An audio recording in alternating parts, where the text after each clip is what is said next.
to day 3 of the Carnegie International Nuclear Policy Conference. We have another excellent lineup this morning. First up is a panel to address alliances, proliferation, and escalation risks in Northeast Asia. Immediately following that, we will have a remembrance for experts in our community who have passed away since our last conference in March of 2019. And then we'll close the conference with a panel on nuclear technologies or new technologies and the future of arms control. Now, turning to Northeast Asia, we have multiple actors with nuclear weapons, 2 alliances that incorporate extended nuclear deterrence, increasingly complicated and tense relations between the United States and China, and growing North Korean nuclear capabilities. So this situation places considerable pressure on the ROK-US and Japan-US alliances to evolve to manage these threats, a topic which Undersecretary of Defense for Policy Colin Powell alluded to in his remarks yesterday. Now, part of that evolution is the acquisition by both Japan and South Korea of precision conventional strike capabilities, which raises interesting questions about escalation risks and also about what these capabilities might signal or not about the potential that either Seoul or Tokyo might decide to acquire their own nuclear weapons in the future. To explore these issues, we've got a great panel of experts deeply experienced with alliance management. We have Ambassador Harry Harris, former U.S. Ambassador to South Korea and also a serving admiral in the U.S. Navy and head of U.S. Pacific Command.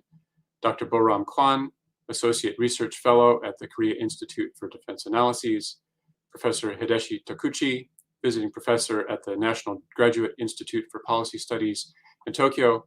And steering this conversation as moderator is Sean Kim, who most recently was Senior Advisor to the Ambassador at the U.S. Embassy in Seoul and has been working on nonproliferation issues in East Asia for many years.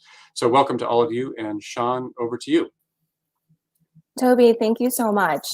Good morning and good evening to some of our panelists who are in Asia right now.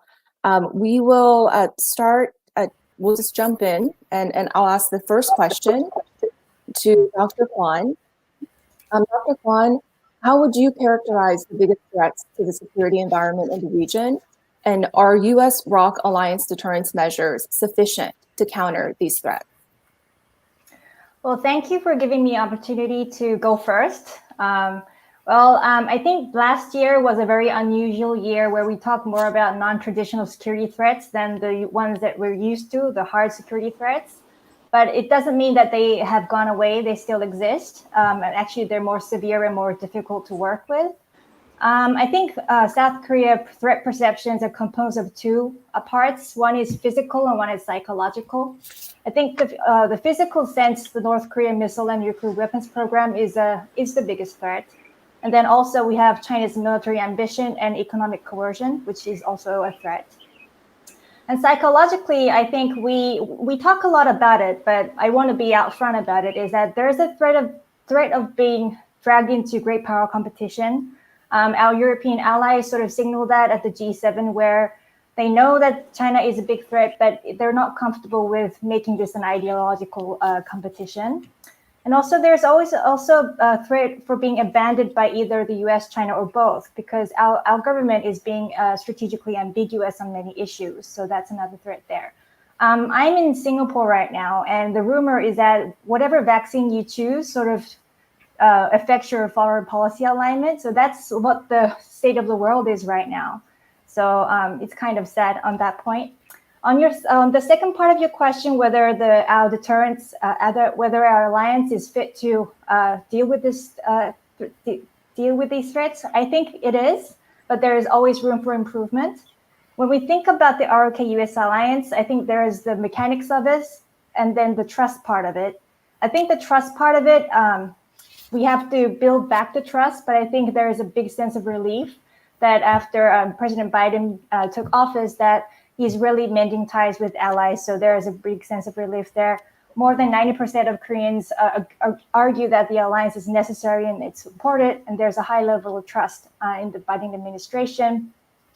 But to point out that not just Koreans, but all US allies are not naively optimistic. A recent Pew poll showed a couple months ago that 16 allies of the US, they agree that relations with US will improve, but not drastically. So they are quite realistic about the challenges ahead.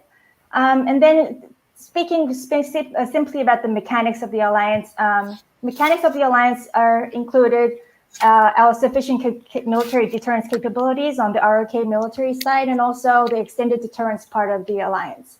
And I think in terms of our own capabilities, there has been a lot of focus on advanced intelligence, surveillance, ballistic, and cruise missiles lately.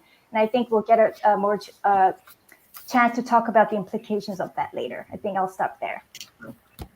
Thank you so much. That's a lot. We'll be able to circle back to a lot of the items that you mentioned. We've had some technical difficulties, and so unfortunately, Ambassador Harris had to drop off. But fortunately, we have Ankit Panda who can join. He is a Stanton Senior Fellow at Carnegie, and so we'll have him join. And in the meantime, actually, there he is. Hi, good morning, Ankit. Thank you so much for joining. My pleasure. Thanks for having me. So we'll shift back. We just discussed from the ROK's perspective, the threat perception of the region, and whether or not U.S. ROK deterrence measures are sufficient to counter those threats. We'll switch back to the U.S. threat perception of the region, what we view as the biggest threats, and how that should inform U.S. defense and deterrence priorities here on. Sure, absolutely. So obviously, I think one of the major areas of continuity between the Trump and Biden administrations is treating the Indo-Pacific region and Northeast Asia sort of being subsumed into the Indo-Pacific as the United States priority theater in the Asia-Pacific. And what we're seeing right now with the FY 2022 budget request and the Biden administration's broader strategic guidance, including the interim national security guidance earlier this year, is a lot of continuity in sort of placing China at the center of things and really placing an emphasis on alliances. Of course, we've seen a lot of prominence been given to the alliances with Japan and South Korea, with both in-person visits by the head of state and head of government of both countries to the United States, with excellent, detailed, long joint statements outlining a range of issues. When it comes to sort of capabilities, though, we are, of course, seeing the United States press ahead with the acquisition of new capabilities that were prohibited for 32 years under the Intermediate Range Nuclear Forces Treaty between the United States and Russia. Now, with that treaty having been ended in August 2019, the United States is building a range of capabilities, all conventional, primarily intended for deployment in Asia. Of course, difficult conversations within the alliances likely will begin soon, although I think the administration is probably aware that deploying these capabilities on Allied soil is probably going to be a bridge too far in the interim. So the capabilities then may be deployed in a rotational capacity.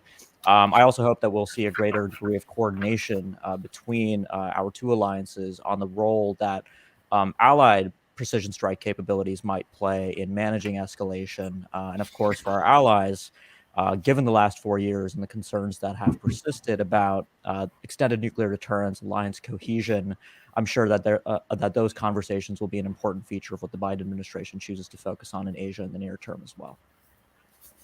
Great, thank you. And Professor Takuchi, so Pankit and Dr. Kwan have highlighted some of the key threats in the region, and that are confronting U.S. allies. Is there anything else that you would add from Japan's perspective? And then secondarily, do you think that conventional means of deterrence are sufficient to counter these threats? Well, first of all, thank you very much, Dr. Kim. And thank you very much for having me in this very important event.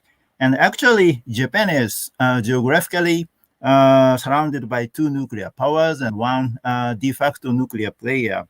As a matter of threat perception of Japan, of course, the priority is on China and then North Korea and then Russia, as shown in several national security documents of the Japanese government.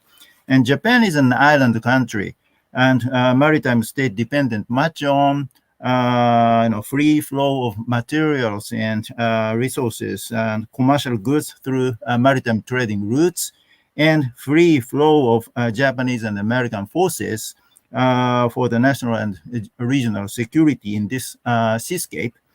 In the age of the great power rivalry, Japan is frontline state directly exposed to China's military threat.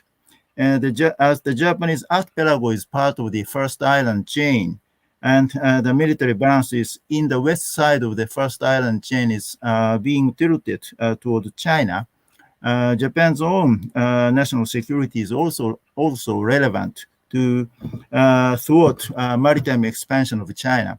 The length of the Japanese southwest island chain stretching from southern Kyushu Island toward the direction of Taiwan is around 1,200 kilometers, while it is almost the same as that of the length of the main island of Japan.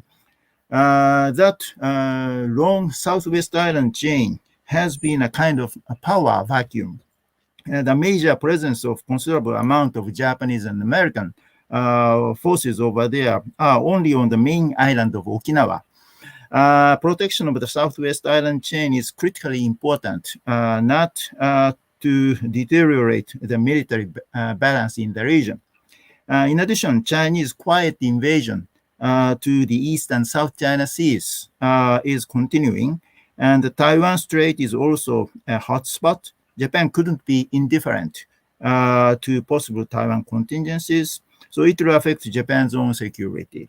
The American military bases in Japan, such as Kadena, Misawa, and Yokosuka, which are necessary to generate U.S. offensive combat power, are said to be likely targets of China's precision strike. China could paralyze U.S. power projection and put the U.S. and Japan at grave risk. So reconstruction of strategic stability and alliance deterrent is critically important for both of us. North Korea, of course, is another serious and immediate concern. And if I may borrow the Japanese government expression, quote, North Korea is assessed to have already miniaturized nuclear weapons to fit ballistic missile warheads. These military trends in North Korea pose grave and imminent threats to Japan's security and significantly undermine the peace and the security of the region and the international community, unquote. We are not sure if the nuclear weapon is a stigmatized weapon for the North Koreans or not, but at least we can not pretend that North Korea is not a nuclear power. It's not a matter of matter of proliferation, but rather a matter of deterrence. And both North Korea and Russia are variables in the security environment surrounding Japan, but the biggest military pressure comes from China. Many Japanese people are concerned about the situation involving the Japanese Senkaku Islands in the East China Sea, but from the viewpoint of overall military balance in the region, the missile gap is also posing a serious question for all of us. China has one of the most powerful land-based conventional missile arsenals in the world. US doesn't possess comparable land-based conventional missile forces. If China had been a signatory to INF Treaty, roughly 95% of China's missiles would be non-compliant. It's a very famous story right now. The importance of a number of naval and air bases in Japan and also in Guam could not be overstated for offensive combat capability of the United States in the region. So the Japan-US alliance efforts to fill the missile gap is very much urgent, but I don't think that conventional means will be able to replace the necessity for nuclear weapons, even if such conventional capabilities are so powerful. So simply put, having more radars will be better for escalation control, enhancing the credibility of deterrence. Okay. Great. Thank you so much, Professor. So there was a point that Ankit mentioned earlier, and just in terms of the difficulty that our alliances in the region, have endured, have gone through over the last 4 years, and we do see both Japan and the Republic of Korea developing more capable conventional strike systems, and so I guess the question is, so why? Recognizing that, of course, conventional means are not sufficient on their own to deter the PRC or the DPRK or the identified threats so far. So I'll start with Dr. Kwon, but Dr. Kwon, if you could explain from your perspective, why Korea has decided to invest in more conventional strike capabilities, and I'll bring up RMG right now. I'll just leave that out there if you want to touch upon that this early on in the conversation. But we'll start with you and go to Professor Takuchi. Okay, I think when you ask the question, you want to ask, are we hedging, right? And I think part of it is, yes, there is some alliance anxiety there. We have experienced a rough 4 years, but I'd say it's not all. I think there are two important things we need to think about. The first thing is there is a lot of independent strategic thinking involved, where the ROK is being very realistic about structural changes as well as the evolving threat of North Korea. In this year, already in January and March, North Korea has had nuclear missile tests. They say that they've completed making short-range missiles that can directly threaten Seoul and the metropolitan area. And in March, they tested a solid fuel ballistic missile, which is also a threatening act. And also the second part is, I think ROK wants to be more of an autonomous power, a more sovereign power in terms of defense. And so not as a build-on to the alliance, but also as a standalone. Again, I'm here in Singapore, and the two things I hear a lot is that South Korea is too preoccupied with North Korea, and that it's too preoccupied with the US alliance. And so these kind of perceptions, we are all in the Indo-Pacific area, but these kinds of perceptions, I think, sort of move us and incentivize us to become more independent. And because we can't develop nuclear weapons on our own, conventional weapons is the rational choice. I'll put it at that. I might get back to RMG later. Okay. Professor Takuchi, would you like to add anything to that? Yes. I'd like to talk a little bit about the Japanese efforts. There are 2 points here. First, probably you have the extension of the range of Japanese ground forces, so-called SSM-1 missile in mind. So in terms of the SSM-1 missile, it's a part of Japanese efforts for island defense in the southwest region.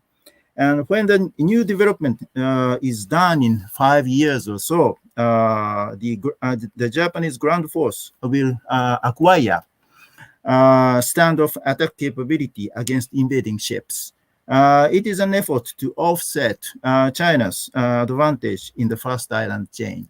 And however, it will not be able to offset China's ground missile force and its air force from the mainland. Enhanced missile defense system wouldn't be enough to counter these capabilities. Also, in order to counter North Korea's satellite missile attacks, Japan's capability to counterattack North Korea's hard targets, such as missile launch sites, would be necessary.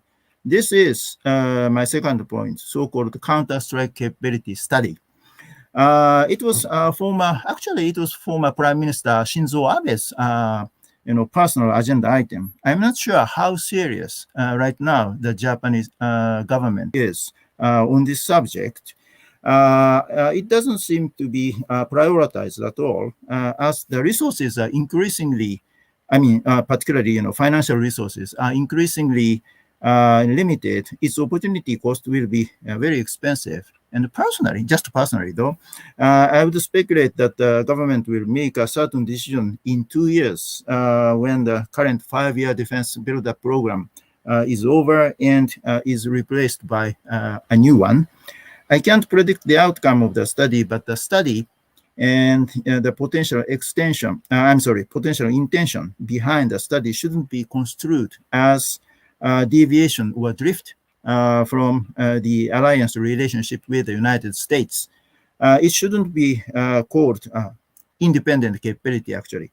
It's very misleading. It would be a misleading label. There are 2 reasons. First, Japan couldn't acquire and operate such capabilities without a closer cooperation and coordination with the United States, technology-wise and intelligence-wise.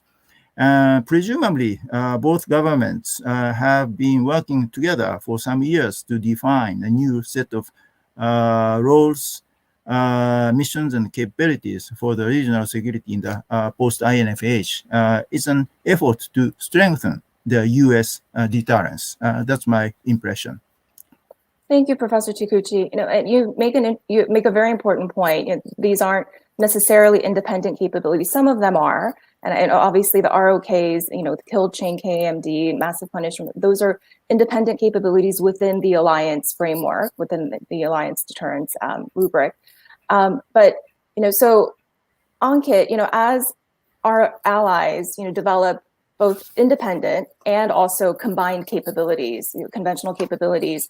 What are the implications for future U.S. capabilities on the conventional side? How do we nest, our capabilities with increasingly advanced capabilities, on the ROK and Japan side? Right. So I think that's absolutely a key question. Particularly, one of the themes on this panel today is talking about how escalation might be managed in the future context in Northeast Asia. I'll also just, remind viewers that, we heard yesterday from Dr. Colin Kahl that the Biden administration is well aware of the multipolar nature of nuclear challenges in particular. And I think we've already heard from my co-panelists today about some of these multilateral challenges in Northeast Asia, where you have China, Russia, North Korea. Just one example I'll give is that a lot of these conventional precision strike capabilities that might be developed either with China or North Korea in mind, of course, the ability of these capabilities to target the other country need to be considered, right? So certain capabilities, for instance, the long-range hypersonic weapon, if that is pursued and deployed ultimately to hold targets in China at risk, it also, I think, has contingencies for North Korea, where we need to sort of be very clear about our combined sort of alliance concept for how these weapons will actually contribute to deterrence and potentially warfighting in various scenarios. I think the question you raise, is sort of an area where we're going to need to have a lot of coordination, not only bilaterally within our two alliances, but increasingly trilaterally. Just to kind of broaden the scope a little bit, it's not only Japan's 2018 National Defense Program guidelines, it's not only South Korea's 2021 to 2025 intermediate term national defense plans. The Australians last year also conducted a defense strategic update in which they, saw a much greater role for conventional missile strike capabilities. So particularly in terms of discussions about future contingencies on the Korean Peninsula and especially the Taiwan Strait, I think sort of these capabilities are going to need to be sort of considered in a holistic sense in the context of our alliances. And of course, as we all know, the alliance structure that we have in Asia is nowhere near like what we have in Europe in the transatlantic context in terms of NATO and integrated planning. So there is a greater need, I think, for especially alliance managers in Washington to take this big picture, consider how these capabilities are really going to come together to contribute to what is, I think, also a fundamental shifting nature of our conventional deterrence goals in the Indo-Pacific region. One of the things I think both the Trump administration and the Biden administration have contended with is that just given the military buildup that we're seeing in China, the United States is beginning to figure out that it is in many ways cheaper to practice deterrence by denial in the Indo-Pacific, particularly within the first island chain, than it is to pursue the older goals that we had, primarily during the Obama administration, of using our conventional capabilities to assure access for our own military forces, the U.S. Navy, the U.S. Air Force, into the first island chain. Just given the buildup that we're seeing in China, that might not be feasible. So then not only do these longer range capabilities and allied capabilities come into play in a much greater way, but I think those holistic conversations really will need to happen to make sure that these concepts are aware of sort of the unintended escalatory potential that underlies them. And in an effort to manage escalation, obviously, trilateral coordination will be vital to that. Given where we are currently in terms of the political landscape, I'll switch to Dr. Kwan and Professor Takuchi's views on whether we can coordinate trilaterally, and how you assess current state of play and what we can do to improve that. Dr. Kwan, I'll start with you. Okay, so let me think. I think trilateral cooperation has had its challenges, but I think the sentiment is changing a little bit. I've asked some of my Japanese colleagues what they feel, and they tell me what the opinions they read. They have softened a little bit in the last couple of months. I think if we focus on deterring against the North Korean threat, I think we can sort of make more concrete the trilateral cooperation that we haven't been able to do in the past several years. I think there have been some ideas about how to alleviate the risks of conventional capability building and how to rebuild the trust for extended deterrence. And I think from the US side, there have been some suggestions about building a nuclear planning group, such groups like that have both Korea and Japan as members. Some have suggested bringing Australia in because we're all US allies, and because we have bilateral mechanisms to deal with nuclear issues, grouping them together is natural. And I think this is a pretty new idea. I think people have come to Seoul to sort of introduce that idea to some of the experts. Maybe Professor Toguchi has heard of that too, or maybe Japan has a view on that. I'm curious to know. Okay. May I? Yes, please. Oh, okay. Well, 2 points. First, Japan and South Korea are the only two countries in the entire Indo-Pacific to help buttress robust U.S. military presence. In the case of, for example, Korea contingencies, U.S. military combat operations will be undertaken from Japan, and the Japanese logistical assistance to the U.S. military operations will be indispensable. And also, Japan's own national security would be at stake at the time. So the triangular security cooperation would be very, very valuable. The weakest link is obviously Japan-South Korea relation. The security relation between the two countries is always a dependent variable of the overall bilateral relations. Decoupling of security relations from other bilateral issues between the two countries became almost impossible. Actually, although I worked many years to improve the bilateral security relationships in my previous life, I'm very much pessimistic right now. The Japanese side is profoundly Korea fatigue. It's a very unfortunate situation. It would be difficult to find any leverages for the time being. And recently, I read Dr. Boram Kwon's excellent article on the trilateral cooperation with much interest. As Dr. Kwon argued in that article, if I understood correctly, actually, the three countries should keep expectations low and maintain diplomatic engagement on multiple levels, and functional and practical cooperation agenda should be pursued. I agree with Dr. Kwon that low-profile diplomacy should be given priority to restore lines of communication between Japan and South Korea. And actually, it is also an important task for think tanks and academics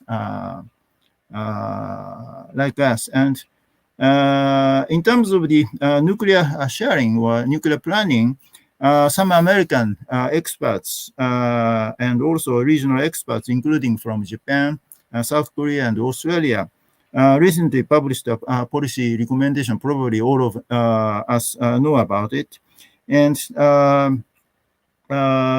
so according to that recommendation by CCGA, the US government should establish an nuclear planning group similar to NATO's nuclear planning group. And this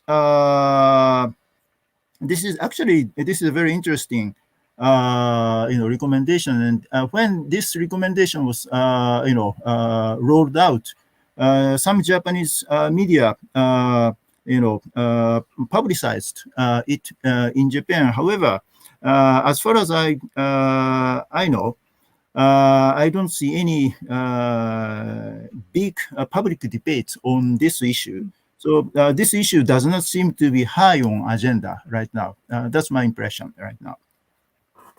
Understood. And relatedly, Dr. Kwon, in Korea, is there an appetite for a NATO-like model. I mean, this was discussed, as far back as 5-10 years ago, even, and it's been an on and off debate. But is there a demand signal or appetite for that in Seoul from your perspective, whether it's for deployment of tactical nuclear weapons or nuclear planning group, NATO style arrangement? I think those kind of demands have sort of ebbed and flowed from the conservative part of the population. And I think if you ask the average Korean, would you agree to having tactical nuclear weapons in Korea, and you explain the different situations, a lot of them would say yes. But the thing is, they don't actually understand what that means. And if you change the conditions, if you explain more about U.S. alliance credibility, they might change their response. If you talk more about the costs and the risks, and then they will change the response. So I don't think there is an entrenched opinion about this, at least in the general sense. And I know there are such a certain pockets who have talked about it more in recent months. And I think it's kind of, it gives us homework. I think US homework and also Korea homework in why we face these kinds of questions. And I think at the heart of it is, well, extended deterrence, which is the heart of this question, wasn't very credible to begin with because the Pacific Ocean is so vast. It would take time for US nuclear assets to get to Korea. That would be starting from the beginning, there was that problem.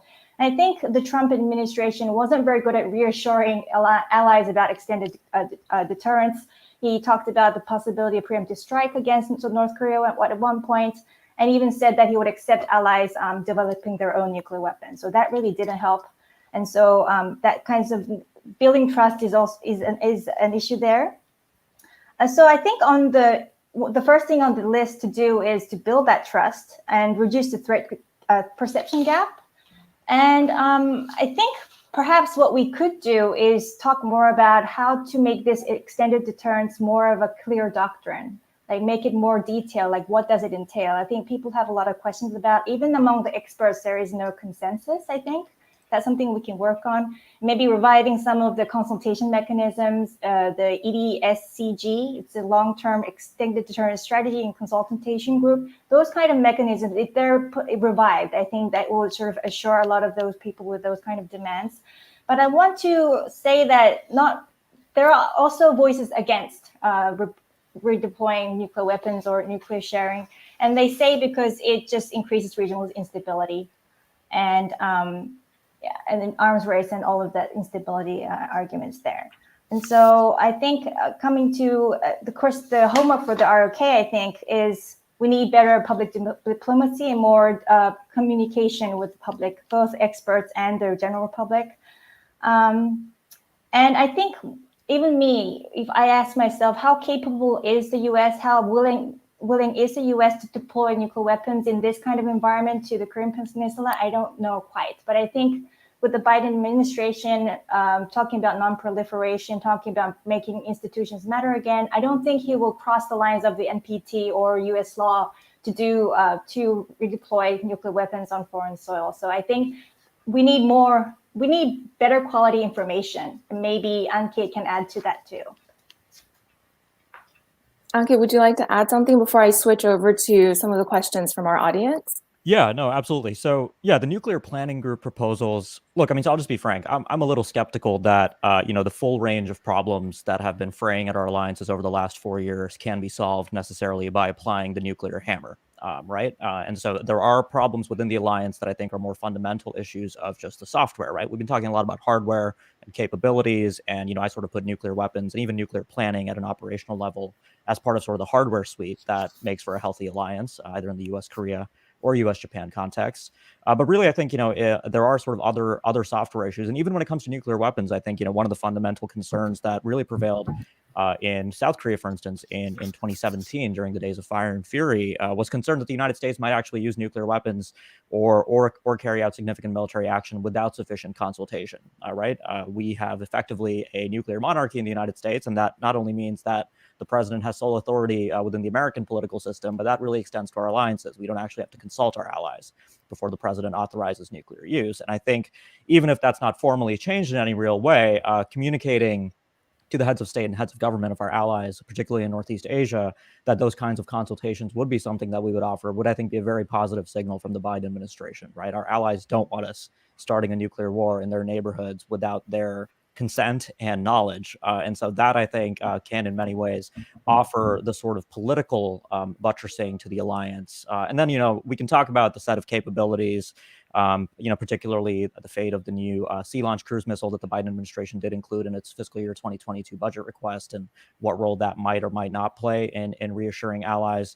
But when I sort of look at the experience of the last 4 years, I don't see sort of a deficiency in U.S. nuclear assurance for our allies. It was really more a question of the extent to which our political leadership was committed to the defense of Japan and South Korea, and under what conditions. And I think doing that hard work, which I actually do think the Biden administration's been doing a good job of, is going to get us to a better place in terms of keeping these alliances healthy and contributing to Northeast Asian security in a way that's stabilizing.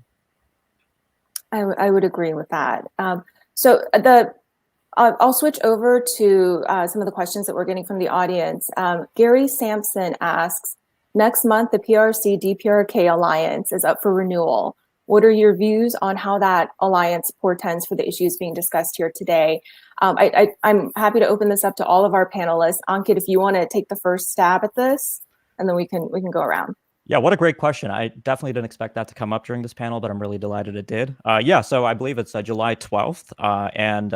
During the Kim Jong-un era, the only times we've really seen this sort of celebrated or mentioned in North Korean state media has been during sort of significant anniversaries at the 5-year intervals. So this July will be interesting to see if this is remembered, particularly given that, my analysis of the situation since the collapse of the Hanoi summit has been that Kim Jong-un is putting more eggs in the China basket than he was necessarily before Hanoi.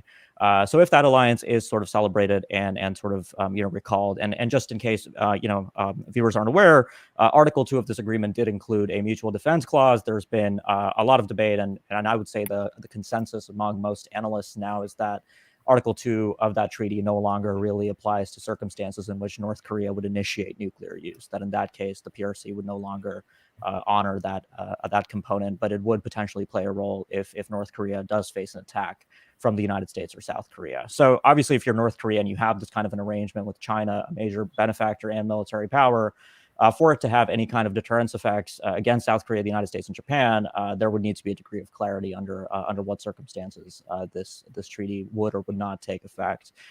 So that's sort of my sort of overview of what I'm looking for. But absolutely, it will be interesting to see if this 60th anniversary is actually commemorated by both sides. Absolutely, Dr. Kwan. Let me sort of add, I think it sort of signals that China wants to play more of a mediating role or become more part of any dialogue between any nuclear denuclearization dialogue that happens between the US and North Korea. I think on North Korea's side, aside from all the security benefits of having a good relationship with China, I think because they recently said they were going to complete tactical nuclear weapons, they need the materials, right? And because their sanctions so hard, think they want to use the China to get some of those strategic materials. And we've learned in the past couple months that securing supply chains is a really big issue right now. And I think for North Korea, China is the place to go under extreme sanctions. So I think we're going to see a lot of exchanges there. That's what I see there. Right. Professor Takuchi, would you like to add anything? Yes, only a little bit though. Right now, North Korea has been suffering triple difficulties. COVID-19, natural disasters since last year, and also sanctions, international sanctions. So I suppose that North Korea expects China in a certain degree. But I'm not sure the Chinese response will be, because, China always says to the Japanese, like myself, that the alliance relationship is a legacy of the Cold War. Today's world should be out of alliance relationships. But China has a alliance relationship with North Korea. So, some years ago, I asked them, why do you have alliance relationship with North Korea? And they said, some of them said that the North Korea-China alliance relationship is completely different from the robust alliance relationship between Japan and the United States. No joint command structure, no joint exercise, no joint planning, those kind of things. So completely different from the U.S. alliance relationship. Very interesting. So how I'm just, I'm sorry, I couldn't, answer the very important question, but I'm just curious to know how the Chinese view their alliance relationship with North Korea. Yeah, and I mean it's an excellent question, and one that we'll have to see unfold, especially as the PRC-DPRK alliance meeting renewal happens in the next couple of days. So we talked a lot about the U.S. and ROK and Japan alliances and how we're all reacting to and adjusting to the enhancements on the conventional capability side. But one thing that is, I'll bring RMG back into this now, Dr. Kwan and Ankit and Professor Takuchi as well. So as the PRC and DPRK look at the RMG being terminated, what are some of the regional reactions and perceptions that you think will emanate from the recent termination? Dr. Kwan. Okay. I was actually curious to know the regional reactions, and I sort of searched. And I think on the Japan side, there were just some formal language on just the facts. I think there were a lot of emotions there.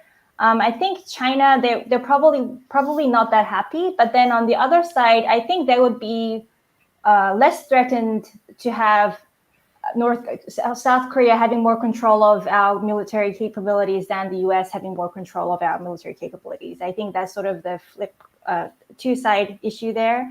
And I think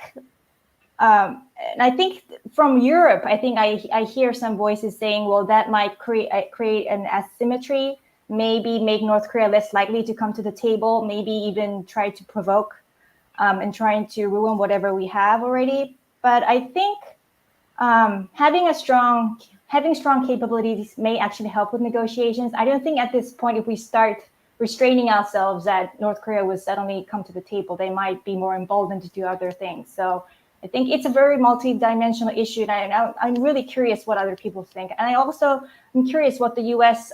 Response is too. Ankit, do you want to provide the U.S. response first, or should we go to, yeah? Well, sure. I mean, obviously, I just speak for myself in many ways, but I mean, one of the things I will point out on the U.S. view of this issue, and the issue of hedging has come up a lot. If you read the Moon-Biden joint statement, and particularly the paragraph where the language on the termination of the RMG appears, it appears in a paragraph about South Korea's non-proliferation credentials. So implicitly, the message is, the Biden administration recognizes that South Korea is a member of the NPT in good standing, committed to never acquire nuclear weapons in perpetuity, and meets its non-proliferation obligations. And then the next sentence, of course, notes that the two leaders agreed to terminate the RMG. I will also say, on the technical side of things, my view of the RMGs, I mean, particularly, it's actually worth pointing out that the contents of the full RMGs, at least for those of us on the outside, are classified, right? So a lot of the context of what specific technologies were included, for instance, a lot of folks were surprised when the 2020 decision to lift the component of the RMGs affecting South Korea's use of solid propellants for space launch vehicles was sort of announced. It was sort of assumed to have just been something that governed the range and capabilities of South Korean missiles. In 2017, when the payload limit was scrapped, effectively, in my sense, I mean, that terminated a lot of the value of the RMG, because you can't really reason about a missile's capabilities independent of payload, right? So if you have no payload limit, you can go ahead and build a missile that's designed to carry a very heavy payload, and in the future, that missile could then become a longer range missile with a lighter payload. And this is sort of exactly what happened with the Hyunmoo 4, right? A 2,000 kilogram payload, conventional, and now with the termination of the RMG, I'm sure South Korea's Agency for Defense Development can very easily take the Hyunwoo-4 technology and convert it pretty much overnight into a medium-range ballistic missile if they chose to do that. So in many ways, the RMG has been sort of slowing. And when we sort of go back to the origins of the RMG in the classified MOU in 1979, that of course comes just a few years after South Korea terminates its own pursuit of an independent nuclear deterrent under Park Chung-hee, when the United States did have strong concerns about South Korea's potential pursuit of a nuclear capability. So obviously, I think the parsimonious approach to understanding South Korea's defense posture under conservatives and progressives alike is when we just look at the threat environment around South Korea, primarily the one in North Korea, especially since 2016, 2017, the reaction that we've seen in Seoul, and particularly the sort of array of procurement goals that were laid out in the 2020-2025 intermediate term national defense plan really seem like the sort of reaction you would expect to see. And so, that's sort of my view of the RMG issue, that, again, unfortunately, like the INF treaty, it is one of those features of missile restraint in Northeast Asia that has unfortunately now, apparently according to political leaders, outlived its usefulness. Right. Professor Takuchi, in terms of reactions from yes. Japan. By the way, do I correctly understand that RMG stands for Revised Missile Guidelines, right? Yes, that's correct. Okay, I'm very sorry that I'm not accustomed to such an acronym. So this is my first time to hear that expression, so I'm very sorry. But well, as far as the Revised Missile Guidelines is concerned, it's important to keep pressuring North Korea harder than ever before. At least multilateral efforts, including military efforts of like-minded countries, are indispensable. And at this moment, I'm not sure if it is welcomed in Japan or not. But in a book published around 9 months ago in Japan, one of the authors, who is a well-known security expert in Japan, says in that book that the US-ROK alliance cooperation is more advanced than the Japan-US alliance cooperation as far as intermediate range missiles are concerned. And according to him, South Korea can develop ground-based anti-surface missiles, which US was banned to develop under the INF treaty restriction. So it was considered as division of labor between the two countries to prepare for Korea contingencies and deep strike against the North Korean territory before the US establishes air superiority will be possible by the new South Korean efforts. The expert views that the Korean effort as an advanced example of alliance cooperation on the immediate range missile. I think, as far as I know, that's one expert view in Japan. I just want to introduce it to you. Great, thank you. Dr. Kwan? I just wanted to add, I think what I see as our government's response to this, I think there's a lot of enthusiasm, not just for the security aspects of it, but the non-security aspects of it. So now finally we can make Korean GPS, UAVs, and launch our own missile satellites. And so it's more of a sovereignty issue and autonomy issue that's very dear to the administration right now. And I think in a true sense now, the ROK-US alliance is becoming a comprehensive strategic alliance. It's as Professor Toguchi mentioned in his citing the expert, I think it shows that it's concrete now. It's not just words, but it really shows in action. That's meaningful. Great, thank you. I'm going to switch back to a question from the audience. Bryce, and this is related to some of this, obviously the discussions that we've been having, but Bryce Fincher asks, what differences exist between the French experience during the 60s and 70s and the foreseeable South Korean and Japanese experiences during the next decade or so if a conventional defense against the PLA becomes unlikely to succeed, or if the US rethinks its security commitments should we expect the South Koreans or Japanese to follow the example of Gaullist France in developing an independent nuclear force? I'm happy to repeat. That was a very long question. I'm happy to repeat it. But Ankit, did you want to take the first stab?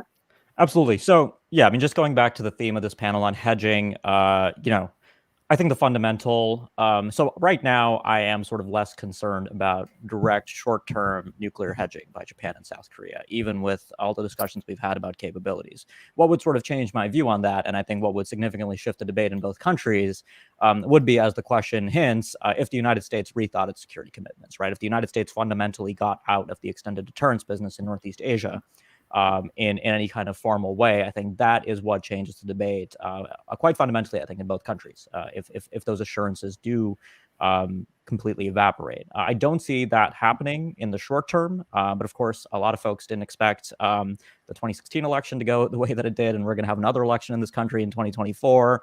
And so, fundamentally, I can recognize if security planners and long-term strategists in Tokyo and Seoul are now paying more attention to American domestic politics and how that might feed into some of these decisions in Northeast Asia, right? That older assumption about American presidents fundamentally sharing a long-running view on the value of alliances and extended deterrence is something that our friends and allies in Europe and Asia alike can no longer take for granted.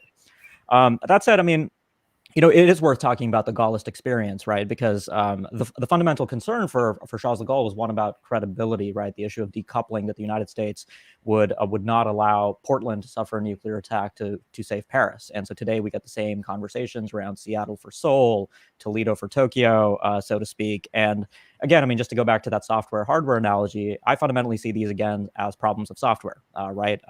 Ensuring that the United States offers our allies the kinds of credible assurances in peacetime that prevent this decoupling problem from becoming too acute. And of course, decoupling is not something that is static. This was something that North Korea introduced in 2017 by first demonstrating a rudimentary minimal capability to hold the US homeland at risk with thermonuclear weapons. And as the North Korean threat continues to grow in quantitative and qualitative ways, I think it's going to take a lot of sort of active, hard alliance management work to make sure that this decoupling problem doesn't seep into longer-term concerns in Tokyo and Seoul that might then prompt a more serious consideration of hedging and ultimately pursuing nuclear weapons. Dr. Kwan, go ahead. Very briefly, I think that question sort of reminds me of Jennifer Lin's article I read a few days ago about what would bring Japan and South Korea closer. And she talked about two things. One is a common threat, a really big one, and then U.S. commitment being weakened. I think, as Ankit mentioned, if U.S. changed its commitment and decided to pack and leave, then probably we would start to work with each other before we decide to have nukes on our own. I think we could see that in stages. That's more likely. So we would see a reversing of decoupling. That's something that came up to my mind. Thank you. Professor Takuchi, go yes, ahead. Just in brief, Japan hosts more than 50,000 US troops in Japan, including one carrier battle group. And Yokosuka is the only home port abroad, of the U.S. carrier battle group. If Japan doesn't host the U.S. Navy and the Air Force, then the U.S. national interest in this region will not be secured. So the U.S. presence on the soil of Japan is a clear sign of U.S. commitment to the region and also to Japan. Of course, as Japan is surrounded by three nuclear players, nuclear extended deterrence and U.S. nuclear umbrella is very much important to Japan. However, one thing is that the U.S. stationing in Japan, permanent stationing, such a big number. That's one thing. And secondly, Japan. Look at Japan's geography. It lacks strategic depth.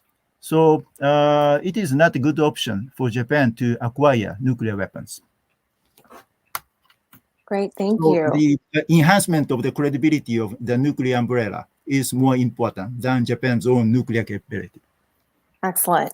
Thank you. And on that note, I'd like to thank all of our panelists today for a very fulsome discussion. We covered a lot of ground, and so thank you very much, and thank you to the audience for moving with us as we welcomed Ankit and weren't able to hear from Ambassador Harris today, but we'll certainly hopefully have an opportunity in the future.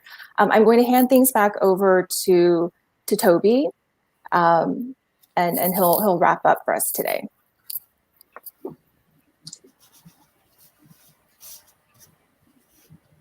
Thanks, Sean. Thanks to all of you for a great conversation.